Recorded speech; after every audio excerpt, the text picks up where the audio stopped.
Thank you for those that log in with us on this. Some of you are from Malaysia, so right now, you're probably enjoy your afternoon with us. Thank you for coming. It's gonna wait for a little bit more before we start. So a little housekeeping is that, on your button on the bottom, right? So you can see there are Q&A. So feel free to ask question on the Q&A buttons. If you want to chat or ask question on chat as well, whichever, you can actually use both for any question later on after we actually finished a discussion panel. And all right, so just a little quick introduction of Innovatif Plus. So Innovatif Plus is a platform for next gen of family businesses to join together to learn about what new upcoming innovative solutions and also investment to look into sustaining our family legacy and businesses. So this platform is for across Asia. So today we are very honored also invite to talk about one of the topic which we quite concerned and would like to be involved with, are the social enterprise. So what are the challenges and what can we do together actually to help social enterprise and what their role they are playing right now, especially during and after all this pandemic. So introduction of our today guest speaker. We have from Alliance Islamic Bank, Mr. Riza, and from Citrine Capital, Jane. From Magic, from Magic is Zurera, NGOHub, Wahoo, and myself. I'm the MC and today, May, from Innovatif Plus. So while everyone else start to log in, we're just gonna jump into today's topics and talk about discussing about social enterprise and what are way we can actually help and what are the things that we actually can do from it. So I would like to just kick start, since we all are in this COVID-19 and MCO, and MCO is just extended, for the fellow Malaysian. So, it has been, I think, close to 2 months now.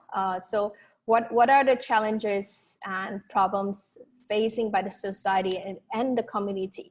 I mean, we're knowing that businesses are tough and everyone's going through a tough time. But what are the challenges for us, that why we need, to actually help out a bit more? What are the challenges? Any of the speaker would like to answer the question for us? I think I'll just quickly kick off. Okay.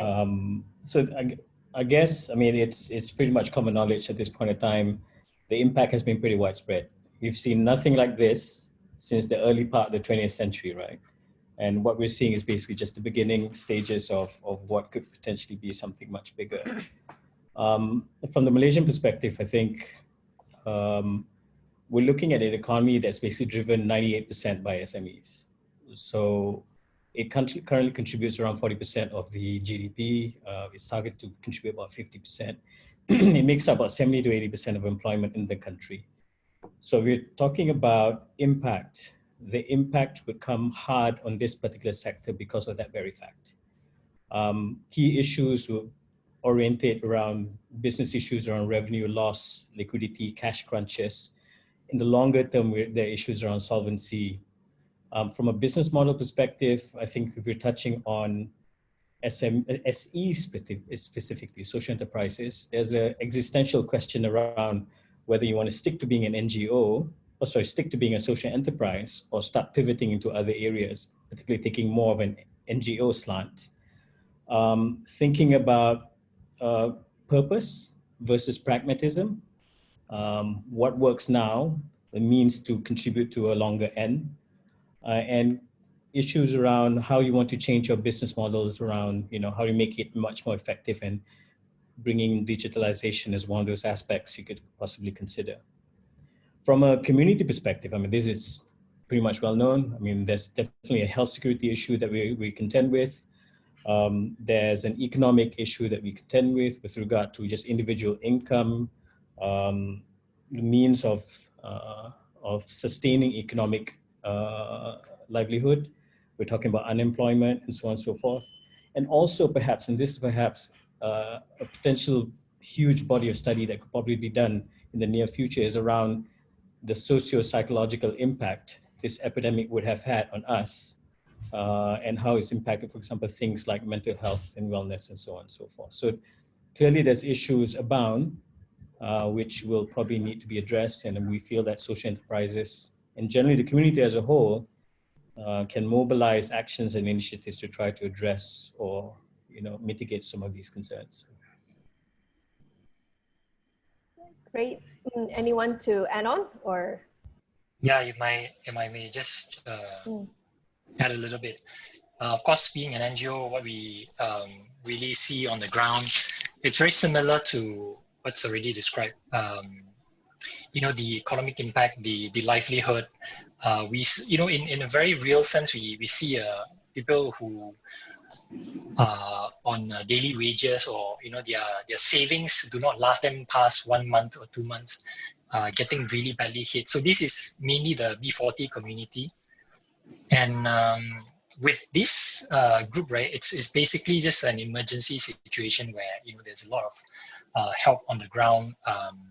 There's some spearheaded by the government, there's some by NGOs around the country, and just kind-hearted people who's out there thinking of initiative to help their neighbors and anyone who's within their social field. And you see that this past 2 weeks, there's a lot of this emergency work going on, getting food supplies, basic needs to these communities. In the longer term, for the coming months, I think a lot of NGOs are already also thinking about pivoting and trying to think about things more long term. Just getting food on the table is not enough. We have to think about something a bit long term. Of course, the government has already loosened up a bit of the MCO, and there's some economic activity that can be restarted. That helps a bit, but still there's this community which has suffered a lot, and we don't all experience the current lockdown the same way, and there are those who are more affected. But on the other end, there is also a big opportunity here for a lot of social enterprises that I see that besides being a threat, there's some needs within certain pockets of society that they can pivot to serve, which will actually give them new opportunities for business. And I'm sure that is also very apparent to other businesses as well. So I think on our part, just to sort of add on to that, I think as far as challenges is concerned, as Rizal rightly mentioned, it's a very challenging situation. It's unprecedented. SMEs are affected, so social enterprises are not left behind in terms of being affected by it, right? But I think more than looking at the challenge, I think there's also the whole pandemic situation has sort of elevated social enterprises in terms of the level of opportunity. We have a lot of issues that we're facing with. I mean, the current issues like PPEs and all of that, right? The shortage of PPEs. You have seen a lot of these social enterprises who have actually turned this around and actually started creating and developing PPEs to address this need. So I think what we're actually seeing is enterprises have actually, they've actually turned this around to their advantage.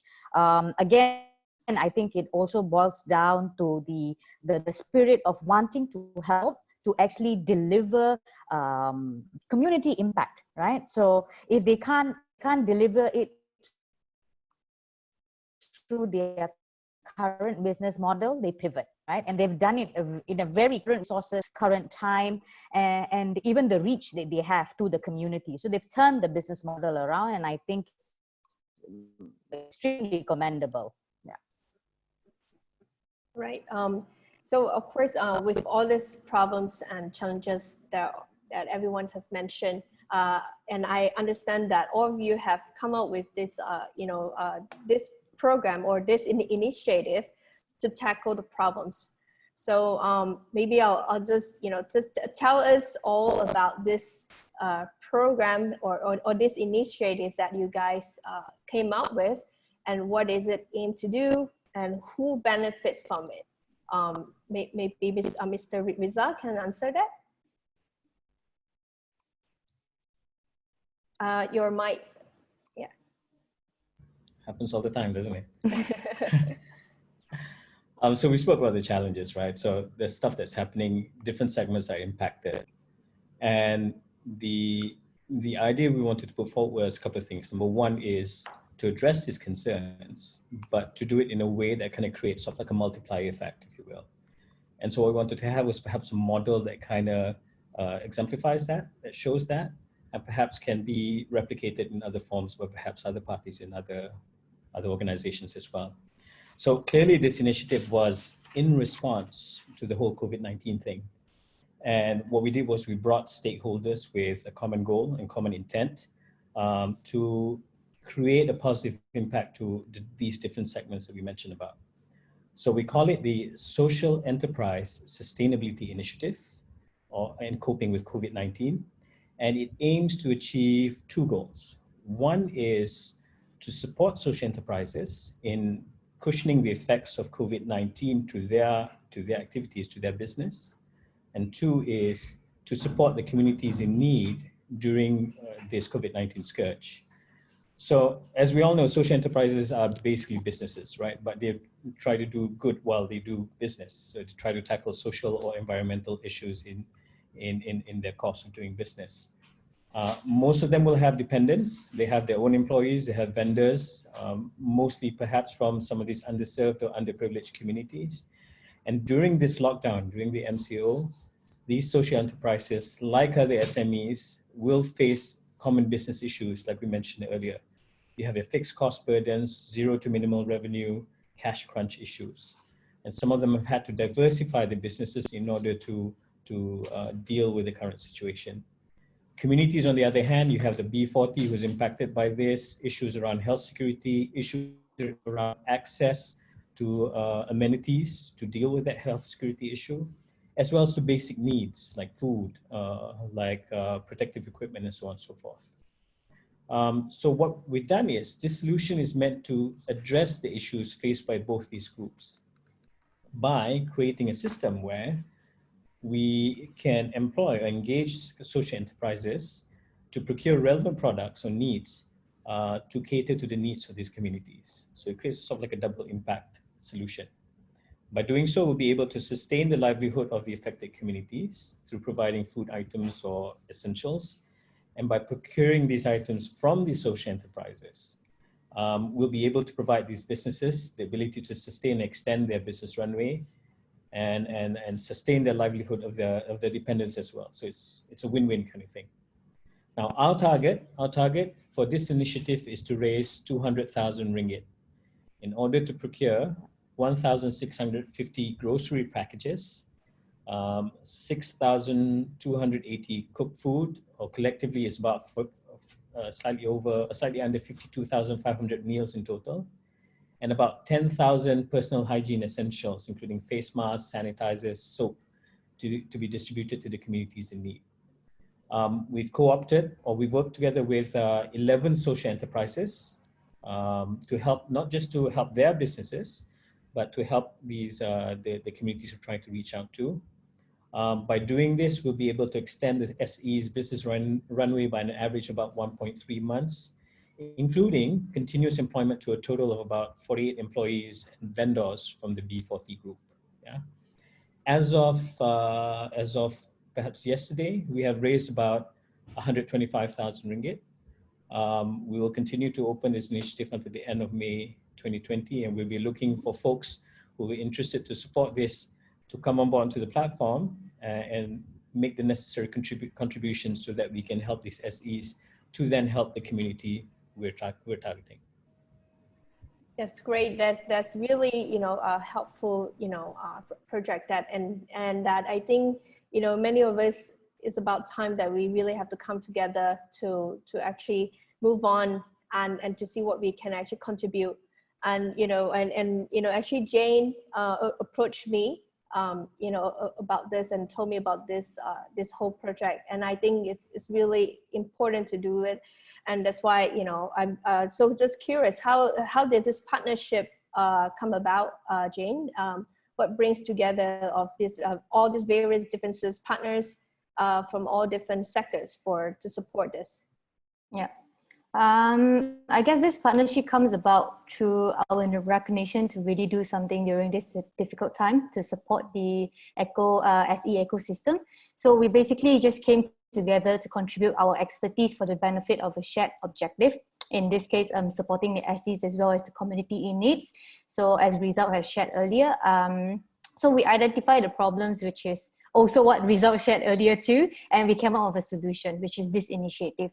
So specifically, each of the partners have our own expertise and responsibilities. Alliance Bank is the head of this initiative that has a donation crowdfunding platform that is the main drive that drives this initiative. They also have the ability of a bank to do sanction checks on the social enterprises, so we know the right money will go to the right place.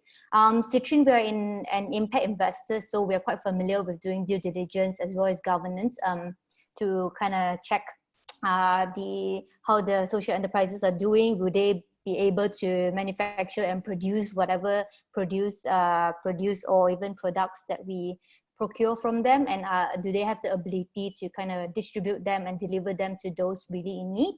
Magic with their West network, I think they are pretty much responsible and did a great job in marketing for recruitments of the different SEs as well as corporate funders for fundraising opportunities too. And NGOHub, they're basically a platform that collates all the different NGOs in Malaysia. So they have direct links to the on-ground beneficiaries. So basically they will know the products, where can it fix the problems most in that sense. So basically our capabilities and functions complement each other. So this might just be the best time to showcase how collaborations can work during difficult times. So I personally believe in collective action for collective impact, and where different stakeholders with different strengths and weaknesses and across different sectors, in this case, NGOs, social enterprises, governmental agencies, as well as private sector, come all together towards contributing in solving these societal challenges. So I guess we all have the same objective and we have got all different strengths, and we just came together to try contribute towards this. Yeah. Yeah, so you just mentioned about you know, SE, which is social enterprise. At the same time, it's also, you know, now today we have Wahoo, who's you know, the largest platform for our NGO in Malaysia. So so you know, like a lot of people might be confused about, you know, what is NGO and what's social enterprise? Are they the same, or are they, you know, have differences, or are they similar? You know, maybe Wahoo can, you know, help us to make us understand a bit more what's the differences, or is there a similarity, and how can these two mission-oriented organizations work together? Wahoo? I guess. Hi. Can you guys hear me? Yeah. Yeah. Can you hear me?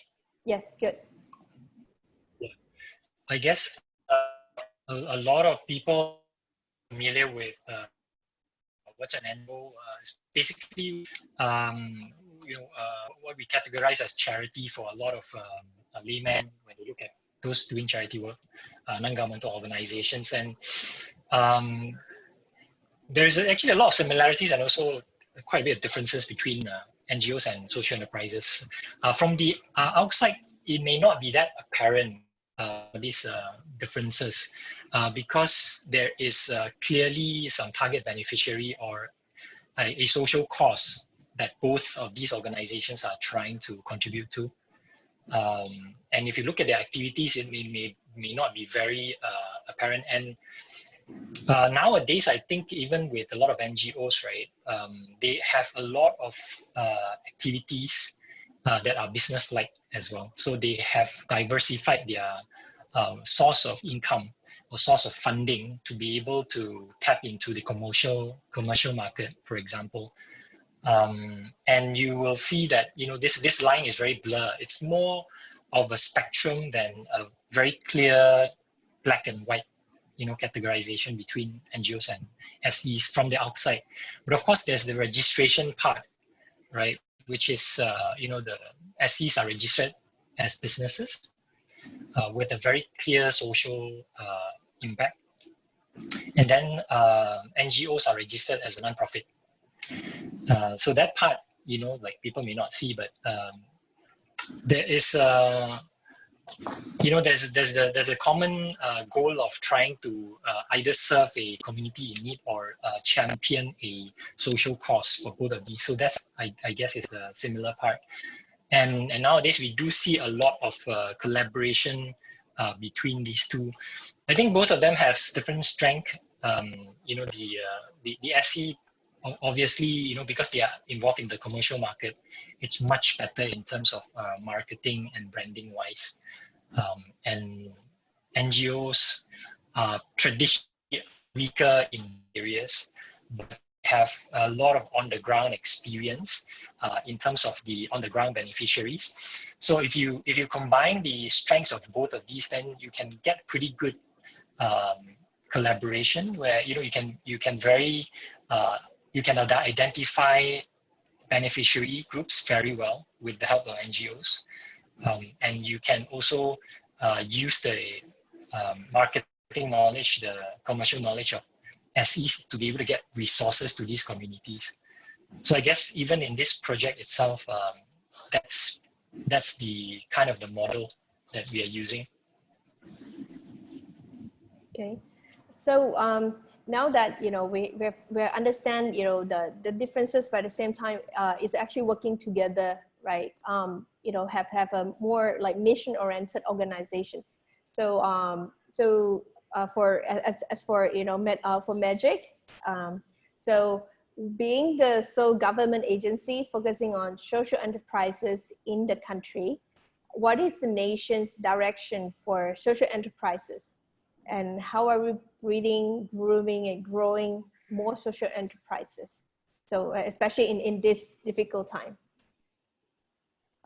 That's a fully loaded question. So that's a huge question packed let's break with it out. So many answers, right? So, well, I think, look, we're a government agency, and what happened is that obviously social enterprises has come up as an important agenda that we should be supporting. And the Ministry of Entrepreneur Development in the past, actually made it a point to actually come up with a framework, a structured framework as to how do we continue to support social enterprises. See, the thing is, I always make this reference. The state of the social enterprise today is what the startup ecosystem was perhaps maybe 10 or 8 years before, right? That's where we are right now. It is thriving, but it's still a very small community. We've got the more prominent SEs who are already doing great work. But what we need to do is develop more. You know, introduce the idea of what a social enterprise is. Essentially, a social enterprise is really a business, as Rizal mentioned. It's a business for all intents and purposes. However, the objective of it is to actually deliver social good, right? It has to be benefiting the community, and it has to have a very clear environmental mission of sorts. That's how we sort of provide a simple explanation as to what a social enterprise should mean, right? But this is also to actually emphasize the fact that because it is a business, you need to generate revenues, right? You need to have sufficient income in order for you to fund your cause, for that matter, right? And beneficiaries, we're looking at the underprivileged, the 40, youth, women at risk. These are basically the pockets of groups that social enterprises expect to sort of impact, benefit, as well as mobilize in that sense, right? So looking at all of that, you need to find a more structured way to actually generate and sort of increase the number of enterprises in this area.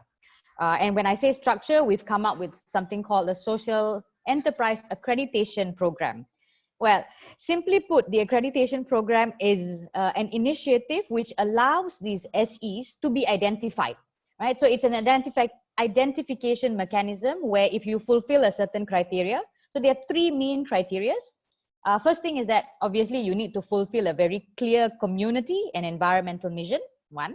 The second one is that you must be benefiting the target beneficiary, right? Like I've mentioned, the B40, underprivileged, women, youth, right? The third criteria is a bulk of your income, or if we were to quantify it, 51% of your income must go back into generating impact to these causes, right? Must go back into creating a meaningful cause. That's really the three key sort of overarching criteria that we look at. The minute you fulfill these three criteria, you call yourself an SE. So that is what the ministry and ourselves, we try and facilitate. So all we do is that we go out and we identify entities that fulfill these three criteria. And we tell them, you know what, because you're actually doing good work, you can be called a social enterprise. And now when you're called a social enterprise, we will actually organize benefits for you. Now, one big benefit is that we actually connect you to great partners like Alliance, you know, impact investors like Citrine. We actually connect you to that whole ecosystem that will allow you to grow bigger. Bigger, not just from a perspective of income or revenues to the business, but grow bigger from a perspective of the social impact in itself, right? So these are various partners that will allow you to scale and grow in various manners. That's one benefit of it. Now, the second benefit of the accreditation is that we are also trying to sort of incentivize through tax benefits. We've actually gotten it so far in the sense that donations that are made towards these causes actually receive tax benefits. So it applies to individuals as well as companies. Of course, you know, we want to take this further. We want to expand the incentives. Ultimately, we want to make social enterprises attractive, not just from an entrepreneur's perspective, but also as a potential solution to the country, right? Because you need to look at social enterprises not just as a business, but they're actually providing necessary solutions to actually uplift the community, right? Social enterprises, as I think Wahoo as well as Rizal and Jen just mentioned as well, they have this reach, right? They are already doing good work on the ground. And these are already generating sufficient impact. Like even through the programs that we do at Magic, we're largely a capacity building program institution. And when I say capacity building institution is that we provide them the necessary trainings, right?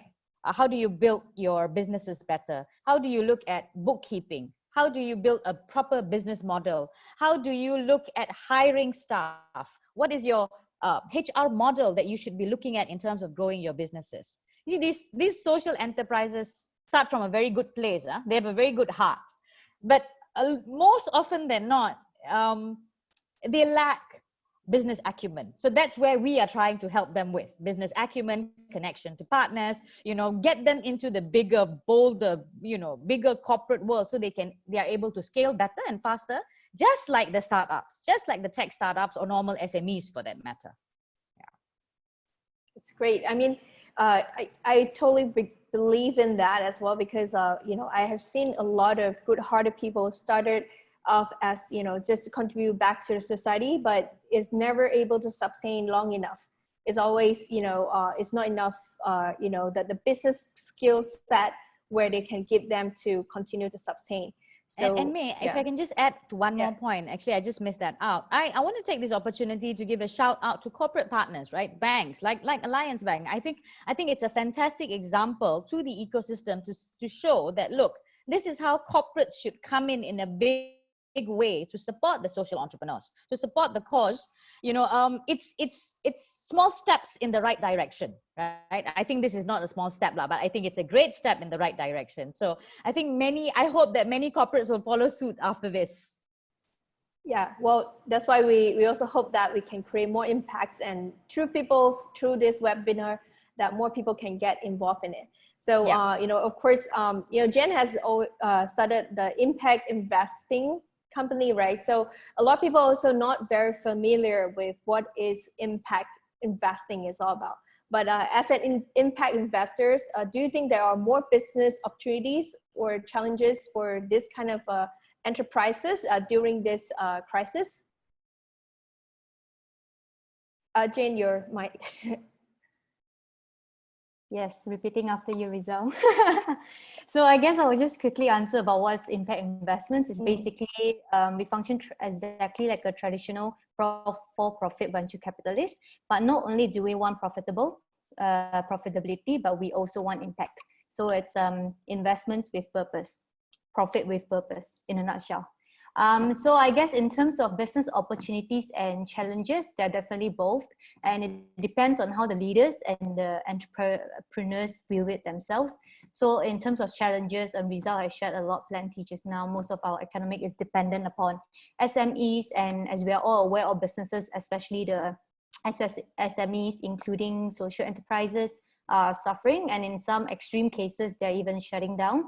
Most have zero or minimal revenue with fixed cost burden, and thus difficulties in cash flow management might be one pointer that they have to be extra careful with during this tough time. But looking at the brighter side, which I prefer to do so, and I suppose all the partners in this initiative prefer to do so, to look on the brighter side, is that I believe that it surely depends on the vision of the leaders of these organizations. And a couple of obvious examples might be digital transformation, making their teams leaner, pivoting their business models, and so on. And in fact, in terms of social enterprises, I've seen many of them have adapted to the situation and stretched their brands and reshuffled their production lines and catered to new needs. So meaning they are already starting to pivot the business model to suit what are the different needs on the ground, and that way forward. So I guess a more specific example of social enterprises who sees these opportunities during this difficult time would be KTJ, Community Tukang Jahit, meaning a group of sewers coming together to sew different products. They are usually from the B40 communities, single mothers or I don't know, mothers at risk, women at risk, whatnot. So they empower communities of all these underprivileged women with the working opportunities to earn a sustainable income through sewing orders. So during this crisis, all this while, their business model is focusing on sewing for different corporate gifts. It can be bags, it can be pouches, it can be, I don't know, any souvenirs looking like products or items. But during this crisis, they've pivoted into sewing different reusable face masks. So then when they're creating something that's more in need during this time, they've been receiving deals since. So meaning there are more business transaction, although by right, if they're sticking to their old business model, they might be running out of it sooner or later. So I think in this instance, I really do think that mission-led enterprises have a bigger chance to make it through, because at the very core of it, the generation of social impact drives all the business decision. So because of this, making a difference missions are usually here to stay. So despite the continuous pivoting of business model during difficult times of just even without difficult times, their business models could not work. But as long as they have the core of making an impact, they will generally flow through, I would imagine. And I hope so too. I guess that's what everybody wants them to excel in. So they're here to stay, and their branding or their position is even stronger than ever, because what they do is creating impact as well as business.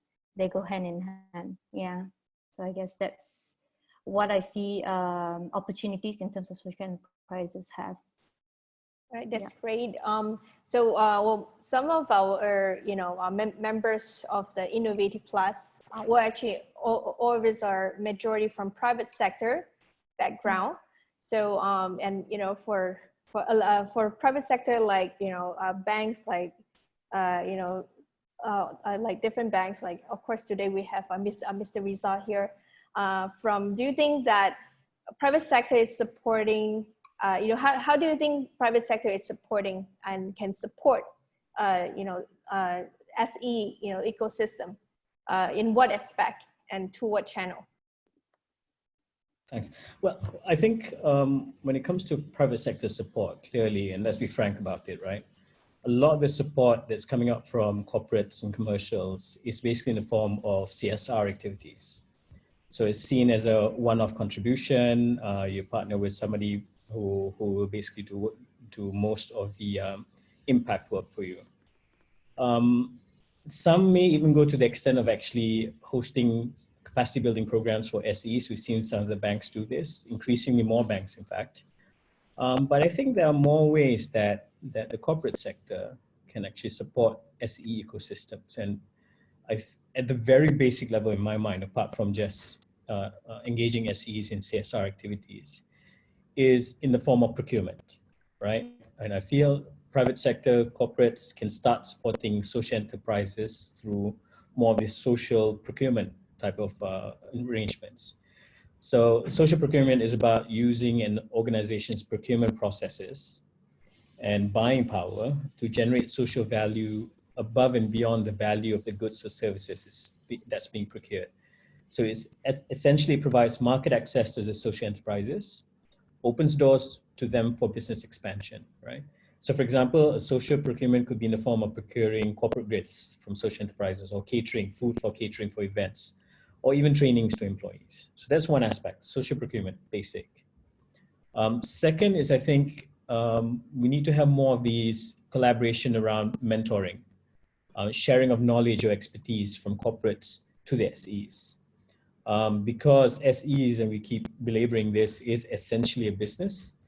Corporates can play a bigger role here in sharing business know-how, sharing markets, sharing knowledge and expertise in running a business. And this can be run as mentoring or capacity building programs. The third bit, which is what we as a bank is kind of focused on, is to figure out a social financing model that can be much more sustainable in providing funding for the social enterprise segment. So as you know, most of the social enterprises tend to be in the early stages. A large number of them would be the case. I think Sudara will probably attest to that fact, looking at the data around social enterprise accreditation data. And because of that, most of them will not be necessarily onboarded as bank customers as yet. We call them pre-bankables, right? So what we need to have is more of a social financing model that will allow access to funding for social enterprises. So when I say social financing here, it revolves around ensuring that whatever financing, whether it's in form of funding or investments, the investors will be able to generate some kind of financial returns, and at the same time are able to create some kind of a measurable positive social and environmental impact, right? And it's a nascent concept so far, but it's growing. There's some innovative financing ideas around loan guarantees, using private wealth as a means to guarantee loans for social enterprises, for example. I think one case study is you have your Bill and Melinda Gates Foundation. They issue loan guarantees as opposed to direct funding to effectively leverage on their donations fund, but at the same time allow organizations to obtain much more certain funding from banks. One of its first guarantee programs allowed a charter school in Houston to raise about $67 million in commercial debt at a very, very low rate, because it's backed by Bill Gates. So saving the school and the donors almost $10 million in interest payments. So that's one aspect, loan guarantee model. The other aspects could gravitate around issuing social impact bonds, where the repayment is based on the impact or outcome that you're trying to generate. So that's on social funding. And that's about how corporates can perhaps support social enterprises. But I feel at this point in time, social enterprises themselves have a thing or two to actually contribute to any kind of a corporate social enterprise relationship. Because in this environment, I think what people will remember are businesses, not just individuals, but businesses, whether it's corporates or SMEs, who actually stepped up to actually make things better for the community, to make things better for the environment. And I think the memories of how businesses act during this crisis period will last a long time and generate positive branding that will in turn create commercial benefits for those organizations who do good at this point in time. So I think social enterprises have an opportunity to lead the way to corporates and show them how businesses should be run. For us in Alliance Bank, we've always been focused on the SME sector. In the Islamic side, we're focusing more and more on social enterprises. And I think a lot of the engagements that we've done with Jen, Zulera, and a whole host of folks in the social enterprise community have actually informed us as to a different way of perhaps running a bank. So much so that one of our goals as a bank in 3 years' time is to become the premier ESG bank in the Malaysian market at the very least.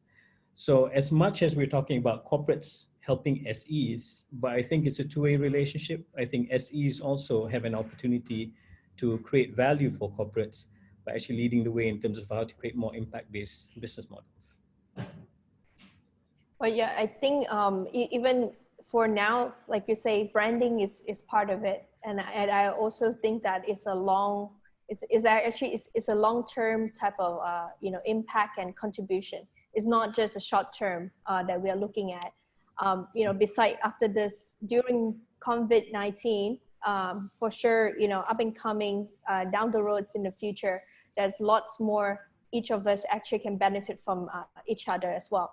So of course, when we're talking about how can we actually, when I think most people or most private sector are concerned are that, when you donate or when you put it in this kind of money involved, how can we for sure that the money actually going into the right kind of, like SE, and then who actually able to check and also, to make sure they go back to the right kind of people, so Wahoo, do you mind to share a bit more on this? Yeah, so from the outset of the project, I think there is already a very clear set target of trying to both impact the social enterprise that we're going to work with and also the B40 community. So we have a very clear objective set. And because of that, I think we are better able to identify social enterprises that fit this model, right? And of course, there's a lot of due diligence being done in terms of this project, especially by Citrine Capital.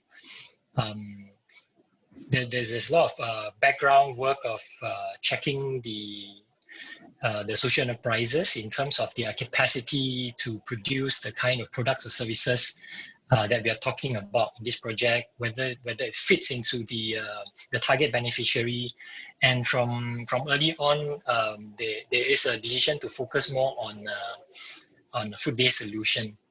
So we're talking about any social enterprise that has the operation of producing food and supply it to the target beneficiary.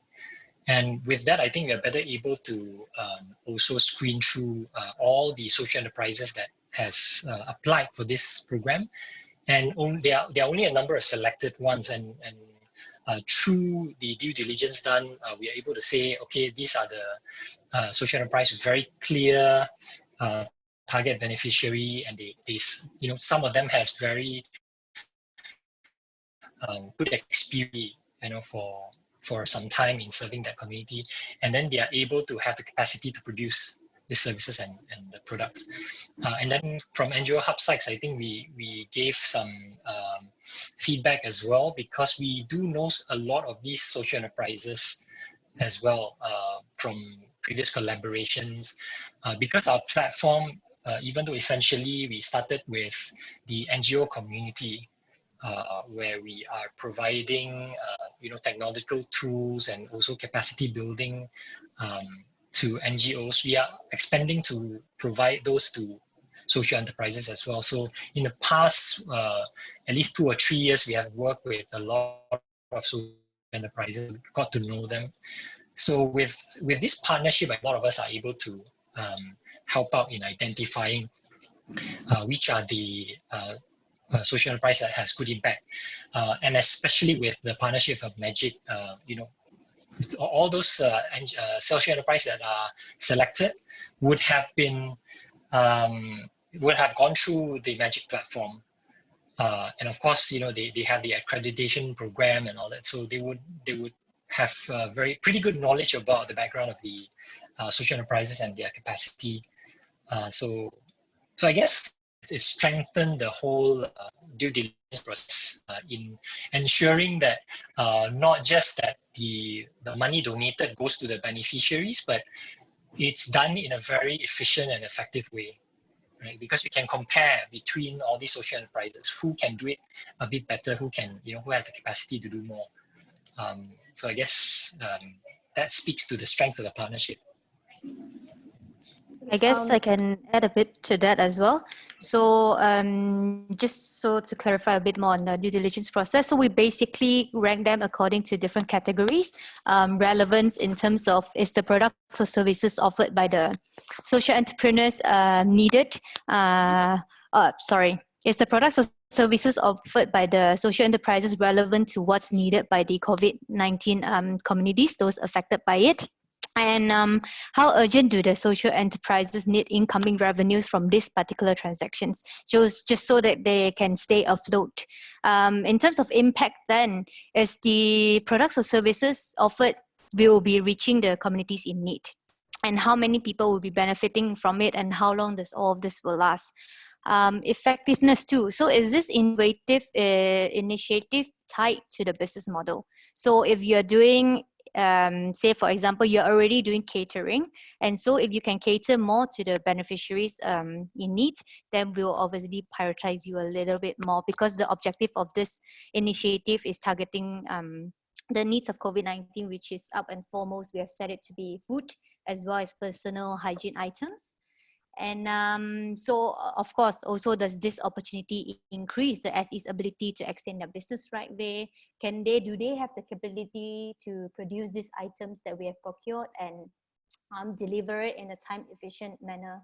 So I guess all of these different criteria or elements in terms of whether whether the procurement is actually valid or not to support this initiative is all taken into consideration when we are picking and choosing these different social enterprises, allocating how much to which social enterprises and stuff like that. Yeah. I guess, May, if I can just add on to that, just one key point there. We, in our process of advocating for the SE ecosystem, we actually go out and say a number of things, right? Firstly, yes, we do value the emphasis that investors or corporate partners put on governance, you know, the right criteria, beneficiary impact. Everything has to be clearly set out in order to allow you to avail yourselves to certain funding and investments, which we agree to. But we are also saying that there should be a delicate balance between that and allowing them a platform to grow. Because as I've mentioned earlier on, where we are within the SE ecosystem is that we are very early. We're in a very nascent stage, in a sense that we need to allow them to make mistakes. It is where we are. It is the same approach that I would take for any tech investments per se as well. You know, there's a lot of risk involved, but if you hit the right investments, your impact is actually very great in that sense. So there needs to be a delicate balance between governance as well as allowing an opportunity for SEs to flourish. I mean, that's part of what we advocate to the corporate sector as well as the investors. So you've got to cut them some slack in that sense. Like I said, they've got the heart in their right places, but they just need a bit of push. Yep, totally agree on that. You know, before we go into actually the last question, asking about how's the fundraising going, but I mean, because there are a lot of questions coming in that is quite relevant to things that we just discussed. So let's just go to the question first. Of course, our first question is quite similar to what we just discussed. You know, on how many accredited SE in Malaysia today, and how many are from Penang? So maybe Yeah, so just to quickly add on to that, we've got about 29 accredited SEs so far. Now from Penang per se, we've only got one actually. It's actually not even Penang, it's actually Kedah, yeah? They call NAS Kids. They work with the B40 community. They actually particularly work with B40 women, you know, to train them to be tailors to sew for the Baju Melayu for kids and, you know, help them on with selling them online. So that's basically what NAS Kids does. Generally, out of the 20, the remaining number is within Klang Valley and Selangor. Well, since we were just talking about, you know, those that just, the 29 that are accredited, there are also questions asking about what is the reason for such a low rate, you know, for this SE compared to the total number. They are saying 182 SE in Malaysia, but it's only 29 that is. Actually, the number of SEs in Malaysia is more than 182. I'm sure there are a lot more out there. But the thing is, there are a number of reasons for this. The accreditation program started April last year. So we're 1 year into the program. And the other thing is that we also institute a very high level of due diligence when we actually go through an accreditation process. So we actually look through the entire documentation, go through your financials, do an interview. So it's a very rigorous and a long process to ensure that you are actually worthy of the accreditation. So, and also the other thing is outreach and awareness. Not many people are aware about the accreditation program. Therefore, the number of applications that we get in is not actually that high as well at this point, which is why the number is only 29 for now. Okay, and he also asked that, you know, some smaller SE adapting to this COVID-19 pandemic better compared to the larger ones. So they changed products, offerings, pricing structure, you know, from souvenir to hand sanitizer, B2B business, B2C, you know, something like that. And then he's saying that love to hear more about, you know, what's all your view on what's the dynamic of this SE in coping an uncertain situation? So I think our fellow panel members will have something to say as well. But I think from our perspective, as you rightly mentioned, the smaller SEs are designed in an agile manner. So if they need to switch their business model, they need to, you know, change it around very quickly. They can do so. They don't have a bigger board to report to. They don't have management, you know, in terms of processes that they need to go through to actually tweak a business model is very, very minimal. So they can decide today that, look, this is how we want to respond to the pandemic, and they can do so. So I think the smaller they are, the more agile they are. But again, it also depends on what vertical that they're in. If they're in the healthcare space or they're already working within a certain community, it's easier for them to respond, right? Yeah. And any other add-on on this? Others? I think the issue of agility is something that's going to impact any business. Everybody speaks about the new normal. Everybody speaks about how behaviors have been re-engineered and changed throughout this whole process. People are online much more. Lazada was several online portals, online commerce businesses have actually boomed during this period. And I think we organizations who have not perhaps considered what needs to be done in order to adapt to the new normal will be forced to anyway. If we're really talking about survival at this initial period of the pandemic, then you really need to think hard in terms of what's going to work for you. We spoke earlier about the need to actually think about the efficacy of your business model, whether it's NGO versus social enterprise, whether it's about purpose or pragmatism. These are hard questions that need to be done. So a lot of the SEs at this point in time have they're probably at different stages of their evolution anyway. So the ones who are a bit more established, the ones who already have a supply chain in place in terms of this, where to get the raw materials and who they're going to sell to, will probably be in a better state to actually think about more in terms of digitalization, for example, ensuring there's no need for face-to-face kind of interaction as part of the supply chain and so on and so forth. Those who are not there yet will probably need to think harder because purpose alone, as much as it is great, is not going to be perpetuated if you do not have a sustainable model or sustainable business in place to actually act as a vehicle to carry that purpose. So those are harder questions that need to be done. So as to the question as to why certain SEs adapt better and others don't, I don't have the exact data around this, but I can imagine it really depends upon where they are in terms of their evolution and how much security they have in terms of their own supply chains, and also in terms of how efficacious their business models are. I guess to add to that is also, if we were to just change a different perspective rather than taking just product-based SEs, but if we were to think about service-based SEs, actually a lot of them are seizing the opportunity to even just scale their business at this stage, especially for some like mental health applications, I don't know, physical health applications. All of them are actually making use of this opportunity, and while people are staying home to fully utilize the online avenues to scale their business. So I guess the number of team members or how big the SEs are doesn't really matter, because as a startup, you got to start lean, you fail fast, and then you keep going. As long as you scale, you grow steadily, I guess that's not an issue. Number of team members really do not judge how good an SE is, but whether the team members are of good quality with the right intention to create an impact and the right abilities and capabilities to implement the supposed businesses, then I think it's good enough. Yeah. Okay, so so I think along with this question, this answer, there are people also asking about, SE creates unfair advantages and new competition to other established SMEs without having to rent space, pay labor or licenses and local law. Where is the balance for this marketplace? I'm not sure there's an unfair advantage, but if there is, then it's a great reason to invest in SEs then.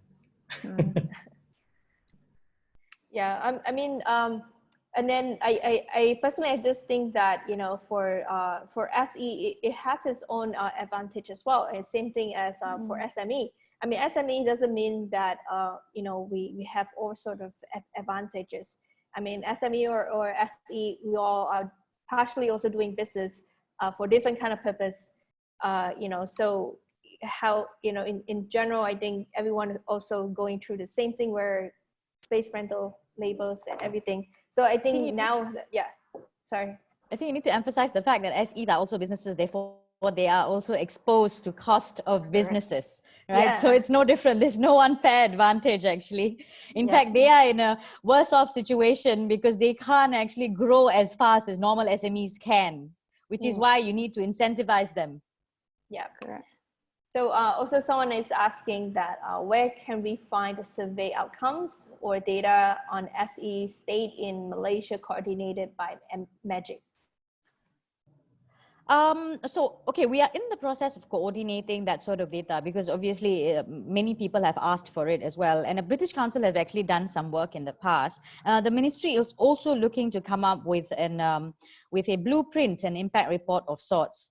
We may be able to roll that out in the future, but at this point, we are still in the process of collecting data ourselves. So the thing is, we collect data through various programs that we actually support. We have the numbers through the programs that we actually deliver. So we have numbers around the revenues, we have the numbers around the areas that they're impacting, we have numbers around the kind of community that they're actually benefiting. Of course, what's actually lacking right now is a comprehensive report of sorts. So last question, talking about, okay, the problem of SE is unorganized and messy everywhere. So is there a centralized platform to make known to public for ease of transaction and also trust? Yeah. I'm not sure I actually understand the question though. I think in terms of database of SEs, we have it on our website through our programs that, like I've mentioned, that we have actually done. Details around accreditation is also on our website.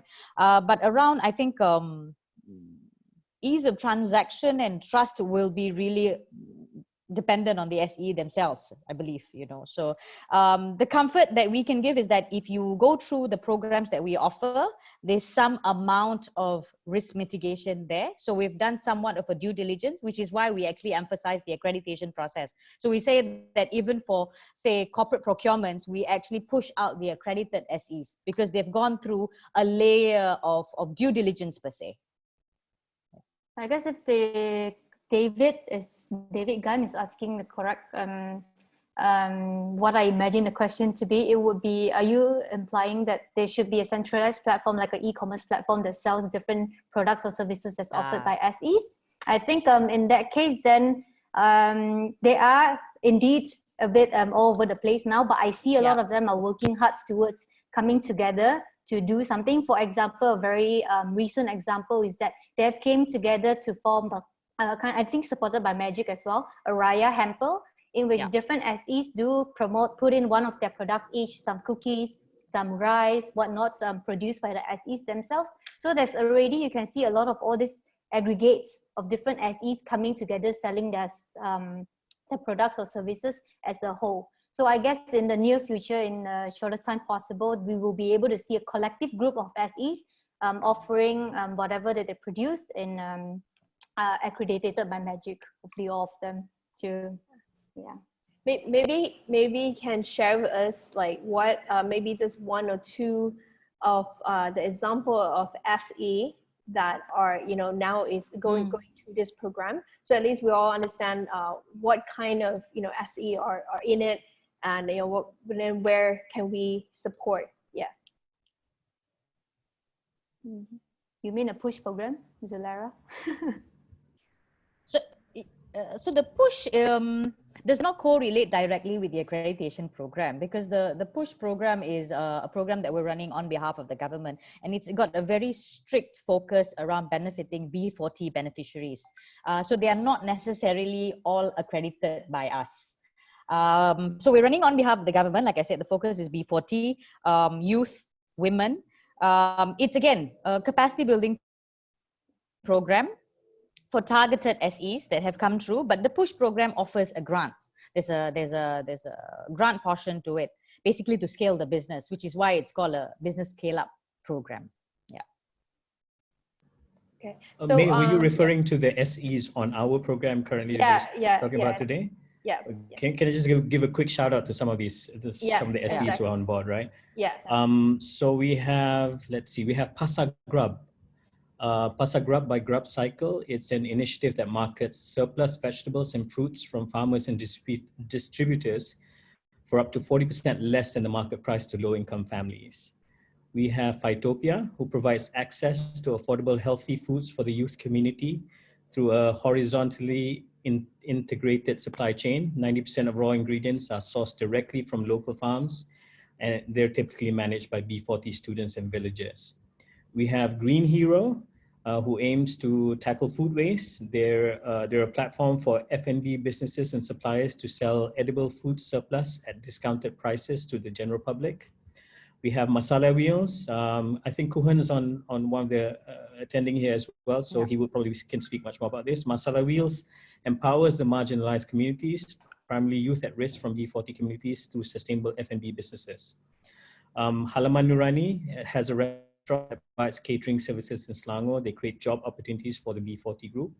GoJob is a job matching platform for the marginalized community that connects them with employment opportunities. We have KTJ, I think it was mentioned earlier, empowers B40 women through upskill training and sewing job opportunities. Batik Boutique aims to support women from low-income backgrounds to support their families financially. We have Naz Kids, also mentioned earlier, aims to empower the B40 women community in Kedah, shout out Kedah, through entrepreneurship by enhancing their skills to produce baby clothing to sell online and thus self-sustain themselves. The Asli Co, or Asli Company, aims to improve the livelihoods of Orang Asli mothers in rural communities through economic opportunities.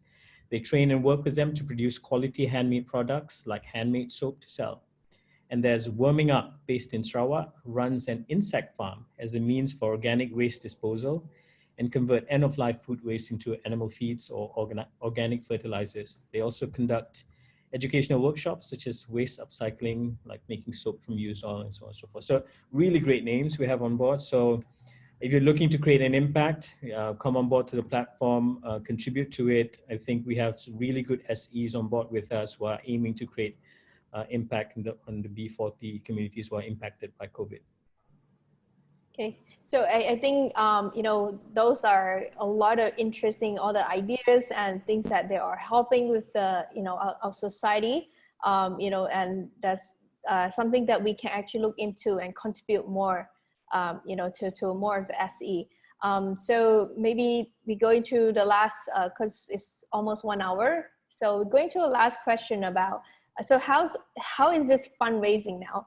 And what can, you know, private sectors or individual contribute, and why should we do it, you know, as a, you know, last thing. And then we of course will share the deck and the information to the rest, you know, just later on. But as for now, maybe you can update us on this. Maybe Zhu, yeah.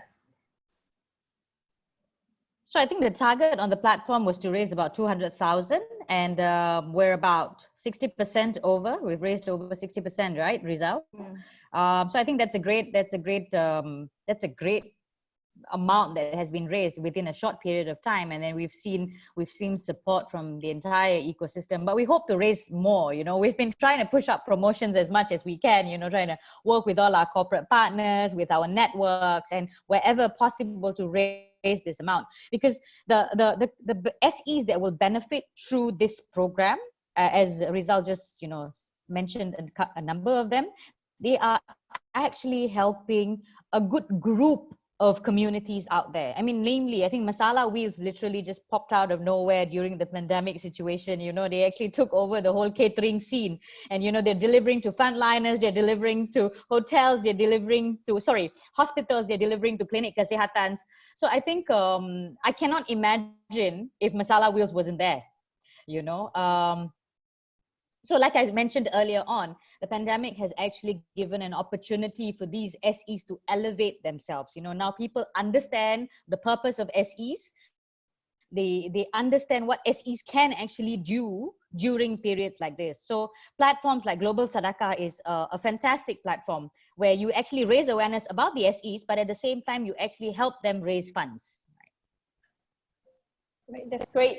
So if those that are interested to be involved and also contribute, you know, let us know. We'll send you the deck, you know, to share with everyone that interested to be involved and get more information out of this.